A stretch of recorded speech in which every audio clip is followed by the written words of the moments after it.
New York City, December 12, 1910. A Monday morning. The kind of crisp December day that New York produces in its best moments.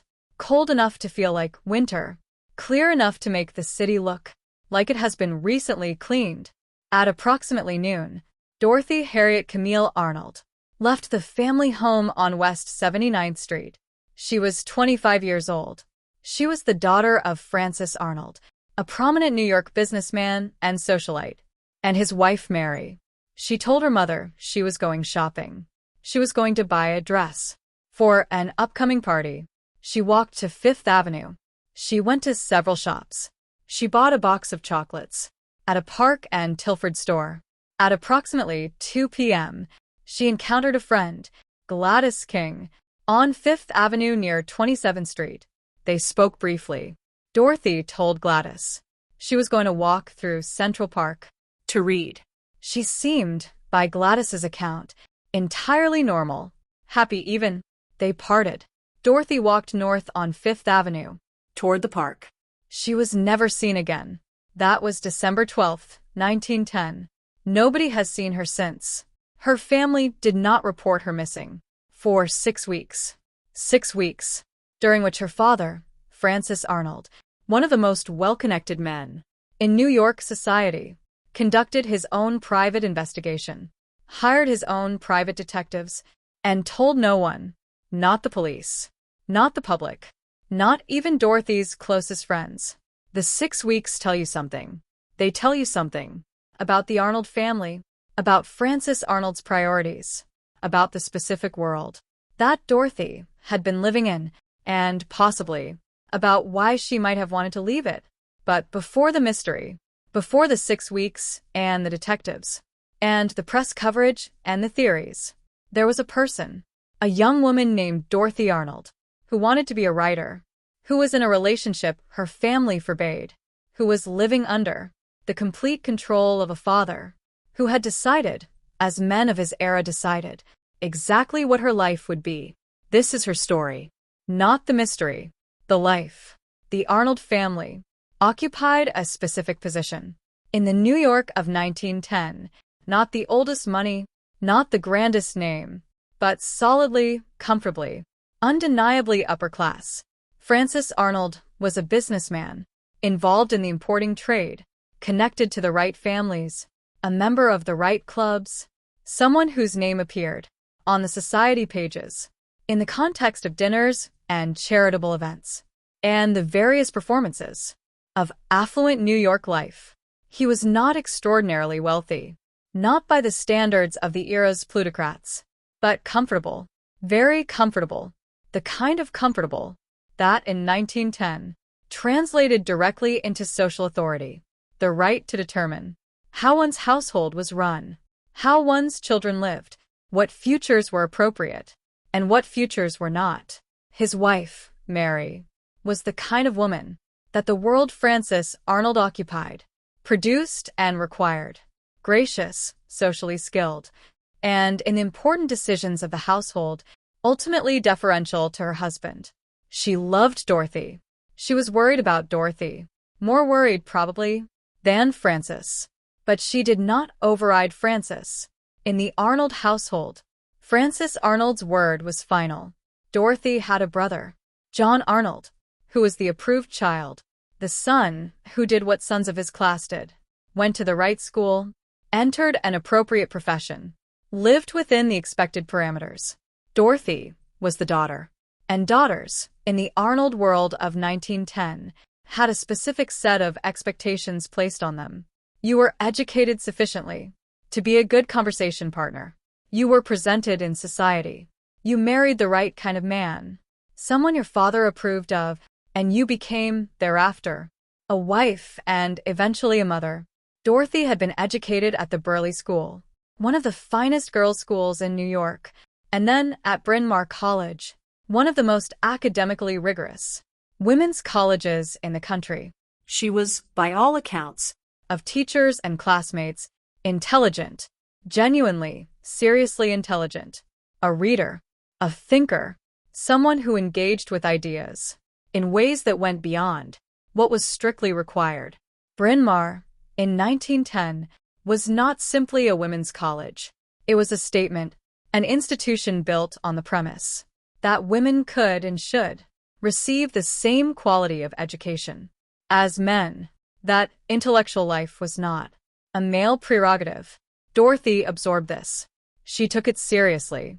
She came away from Bryn Mawr with a very reasonable belief that she was capable of doing something with her mind. Her father had different ideas about what she was capable of doing. Dorothy Arnold wanted to be a writer.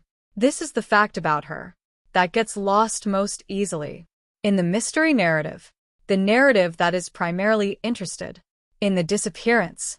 But it is perhaps the most important fact. She was writing, actively, seriously, with ambition. Short stories primarily, the form that the literary magazines of the era used as their primary content. She was submitting her stories to the magazines, the Saturday Evening Post, Harper's, Scribner's, and receiving rejections. The rejections were not discouraging, or rather, they were discouraging, as rejections always are. But they did not stop her. She kept writing. She kept submitting. This is worth noting, not only because it tells you about Dorothy's character, her persistence, but because it tells you about her life. She had a project. She had an ambition. She had a reason to get up in the morning. That was entirely her own, not assigned to her by her father, or by the social world she moved in, or by the expectations of her class. She wanted something for herself, and she was working toward it. The literary world of 1910 New York was not entirely closed to women. Women were published in the same magazine she was submitting to, but it was a world that operated on connections, on introductions, on the kind of social network that needed to be cultivated, and that required a certain freedom to cultivate. Freedom that Dorothy Arnold did not fully have. Her daily life was organized around the expectations of her family and her class, social calls, charity work, the various performances of upper-class femininity that filled the days of unmarried daughters of her station. The writing happened in the spaces between, in the hours she carved out for herself, in the room that was technically hers, but existed within her father's house, and therefore under his authority.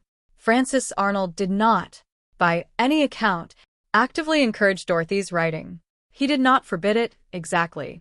But the message was clear, the way messages are clear, in households organized around a dominant figure's preferences, that writing was a hobby, not a career, and that a career was not, in any case, what Dorothy's future held. Her future held marriage, the right marriage, the marriage that Francis Arnold would approve and arrange, and that Dorothy would enter as the well-brought-up daughter she had been raised to be. This was not cruelty. It was simply the world, the specific world of 1910, and the specific position Dorothy occupied within it. But it was also for someone who was intelligent, who had ambitions, who had been educated at Bryn Mawr, to believe those ambitions were legitimate. A cage. A comfortable one, but a cage. Dorothy had been writing seriously for at least 2 years. Before she disappeared, she had completed multiple stories. She had submitted them. She had received feedback, sometimes encouraging, sometimes not. And she had continued. The stories themselves, the content of what she was writing, are not fully known. A few were preserved in family papers. They dealt, unsurprisingly, with the world she knew, upper-class New York society, the lives of young women, navigating social expectations, the tension between what was wanted and what was required. She was writing, in other words, about her own situation, at a slight remove, in the way that fiction allows. In the months before her disappearance, she had submitted stories to the Saturday Evening Post, then one of the most widely circulated and most prestigious magazines in America. The Post rejected them. The rejection was not harsh. It was the kind of rejection that acknowledges promise while declining the specific work, but it was a rejection She was devastated. Not permanently, not in a way that stopped her, but genuinely upset. The letters she wrote around this time to her friend Fanny Emmons, letters that were later made public as part of the investigation, described her frustration. She had worked hard. She believed in the stories. She wanted this. And she was being told by the publication she most wanted to reach that what she had produced was not yet good enough. December 1910. She was still writing, still revising, still planning to submit again. She had not given up, but she was also dealing with something else, something that her letters and the subsequent investigation revealed to be weighing on her as heavily as the rejection. A relationship, a secret relationship, with a man her father did not approve of. George Griscom Jr. was a Philadelphian from a respectable family, but not the New York family that Frances Arnold had in mind for his daughter. He was 42 years old. Dorothy was 25. They had been involved secretly for several years. The relationship was kept secret because Frances Arnold had made his disapproval clear. Griscom was too old. He was not from New York. He was not, in Frances Arnold's estimation, the right kind of man. The specific nature of the disapproval, whether it was primarily about age, about family background, about money, varied in different accounts. What was consistent was the fact of the disapproval, and the fact that Dorothy and Griscom had continued the relationship anyway, covertly for years. They corresponded. They met when they could, in circumstances that required the management of secrecy that a forbidden relationship demands. Dorothy confided in her friend Fanny Emmons, who was, after the disappearance, one of the primary sources for the investigators. What the letters revealed, at least the portions that were made public, was that Dorothy was not simply continuing the relationship out of defiance. She was genuinely involved. She cared about Griscom. She was trying to navigate the impossible position of wanting a relationship that her father had forbidden, while also wanting, perhaps, her father's approval, or at least his neutrality. She could not have both, and the impossibility of having both was a source of real distress. In 1910, Dorothy had been to Europe, a trip that the Arnold family took, as upper-class New York families did, as part of the social calendar. Griscom had also been in Europe. They had managed to see each other, or attempted to during the trip. The details of what transpired in Europe were later examined closely by investigators and journalists because something had happened there that everyone agreed had unsettled Dorothy, though nobody agreed on exactly what. There were suggestions, never confirmed, that Dorothy had become pregnant while in Europe, and that the pregnancy had been terminated. This was a theory, one of several, unconfirmed, potentially significant, potentially irrelevant, but it existed in the investigative record, in whispered accounts and eventual reporting, and it told you something about the kind of situation Dorothy might have been in.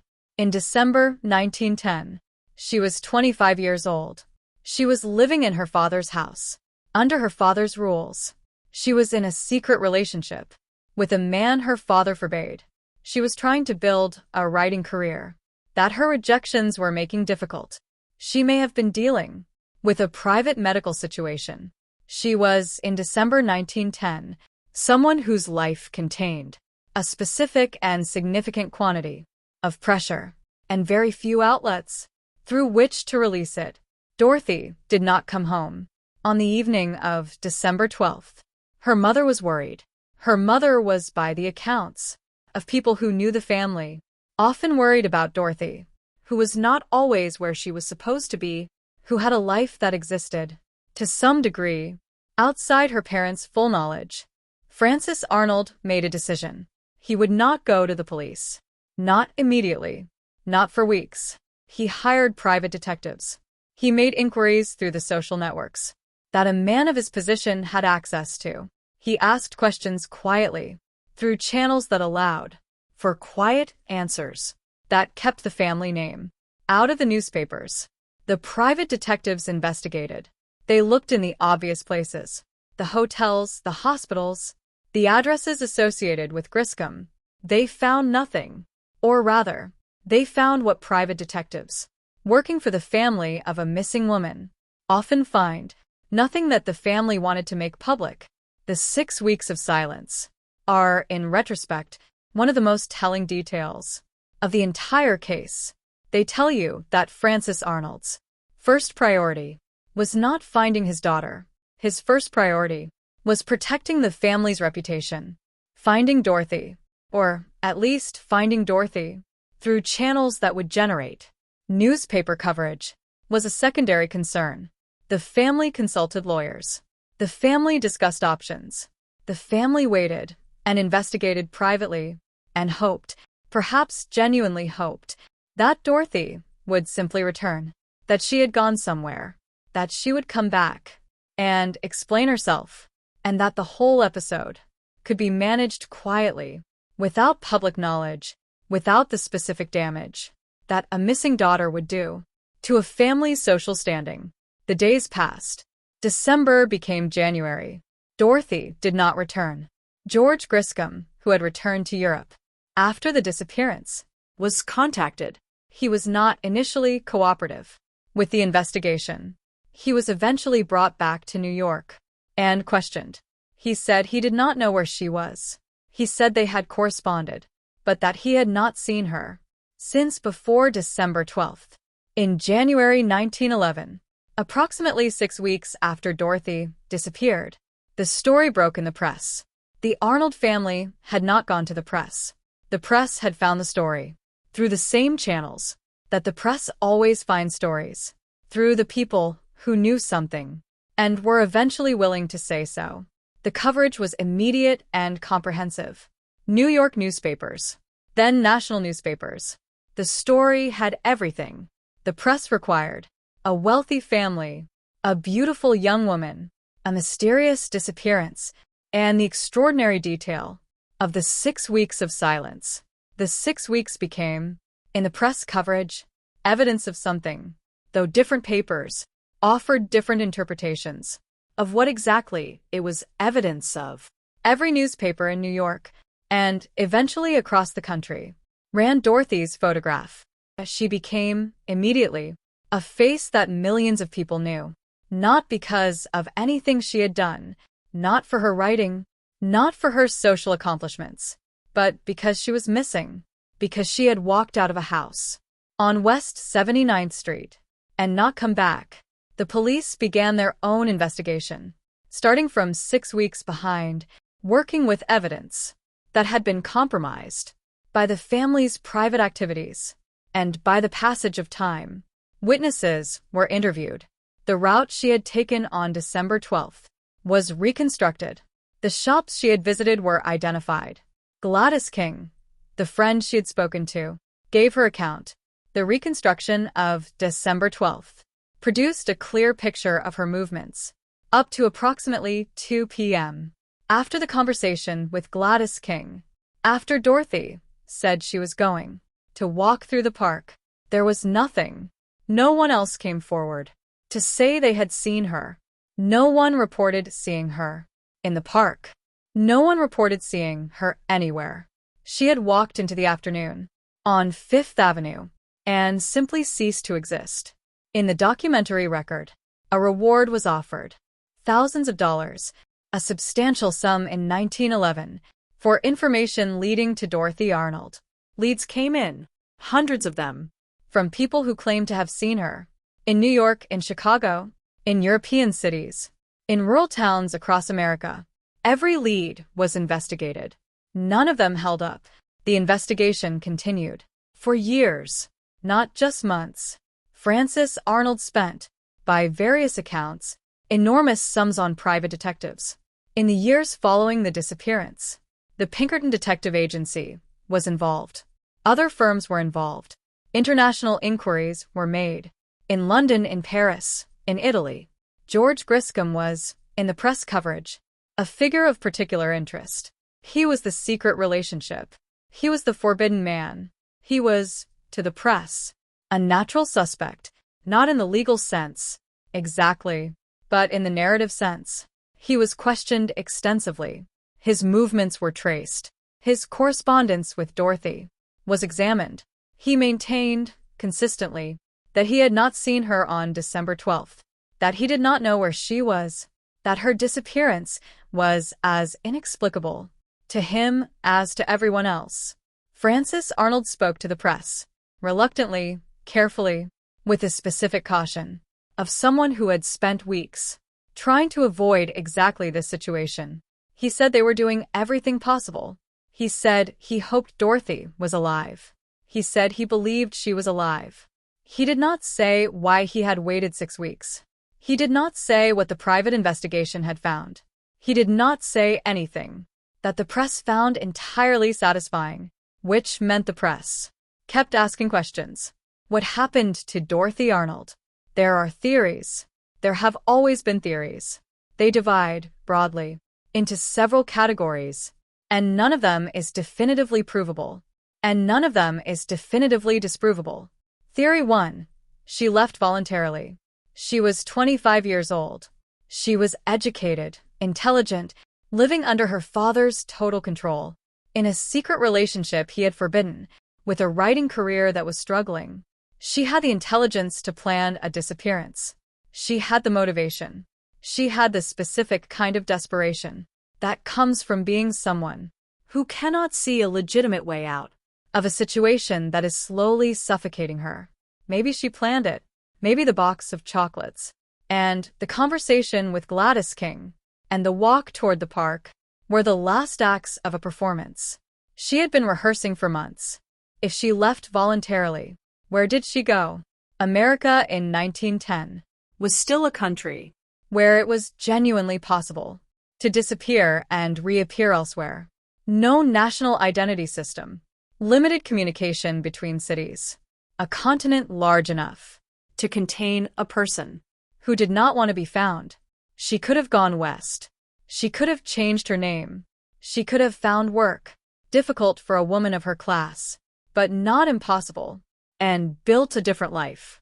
This theory is appealing in the specific way that narratives of escape are appealing because it gives Dorothy agency, because it makes her not a victim, but a person who chose.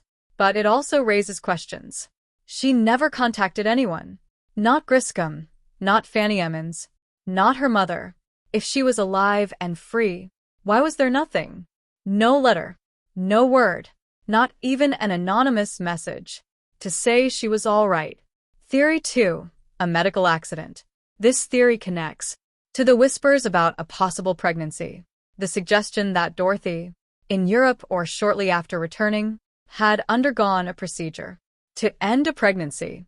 If there had been complications, if something had gone wrong, if she had gone to a disreputable practitioner in December 1910, and something terrible had happened, then there might have been people who knew, and who had very strong reasons to say nothing. This theory would explain the absence of a body. If her death had been concealed, if she had been buried secretly by people who needed the secret kept, and it would explain why certain people in her life were so guarded in the investigation. It does not explain why nothing was ever found. No record, no witness, no eventual deathbed confession. Theory 3. Foul play by a stranger. She walked through the city. New York in 1910 was not a safe city. Not for a young woman alone. Not in every part of it. She might have encountered someone. Something might have happened that had nothing to do with her family or Griscom, or the secret threads of her life. This theory is frustrating, precisely because it is unfalsifiable.